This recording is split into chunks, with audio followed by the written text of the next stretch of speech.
আল্লাহ বললেন, মূসা তোমার চাইতেও আরো জ্ঞানী এক বান্দা আছে, তার নাম হচ্ছে খদির।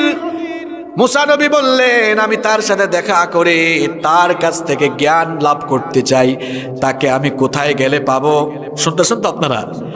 আল্লাহ তাআলা বললেন, দুই সাগরের সংযোগস্থল, ওখানে চলে যাও। যাওয়ার সময় একটা থলে নাও, থলের মধ্যে একটা মাছ নাও।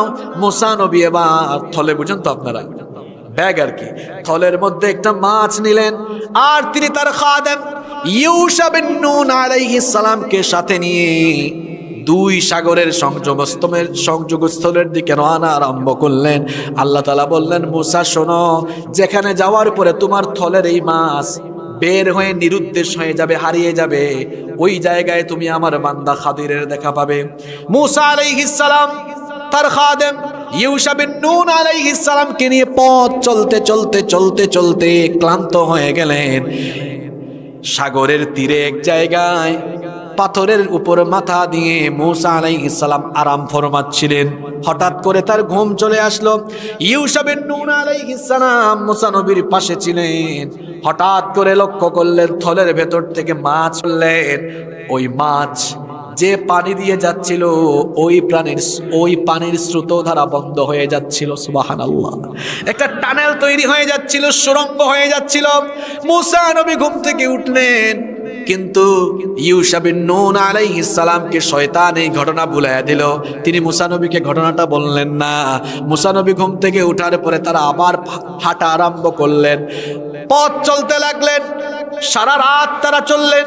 পরের দিন সকালবেলা মূসা নবী বললেন, ইউশা ক্ষুধা লেগেছে, নাস্তা তৈরি করো। দুজনে নাস্তা করলেন। নাস্তা করার পরে ইউশা বিন নুন আলাইহিস সালামের মনে হলো গতকালের ঘটনা। তিনি বললেন, নবী মূসা, আপনাকে তো একটা ঘটনা বলতে আমি ভুলে গিয়েছি, শয়তান আমাকে ভুলিয়ে দিয়েছে। তিনি বললেন, কি ঘটনা? তিনি বললেন, গতকাল যেই পাথরের উপর মাথা দিয়ে আপনি ঘুমিয়েছিলেন, আপনি ঘুমন্ত থাকা অবস্থায় থলের থেকে মাছ বের হয়ে গিয়েছে। মূসা নবী বললেন, কি বলো? এটা তুমি আমাকে আগে কেন জানালে না? কারণ আমাদের ডেস্টিনেশন ছিল সেই জায়গা যেখানে থলে থেকে মাছ বের হয়ে যাবে। তিনি বললেন, দেরি করে ফেলেছো, চলো আবার পেছন ফিরে যাই। পেছন যেতে যেতে যেতে যেতে ওই জায়গায় গেলেন। ওই জায়গায় গিয়ে দেখলেন একজন লোক চাদর আবৃত অবস্থায় শুয়ে আছেন। মূসা নবী গিয়ে সালাম দিলেন।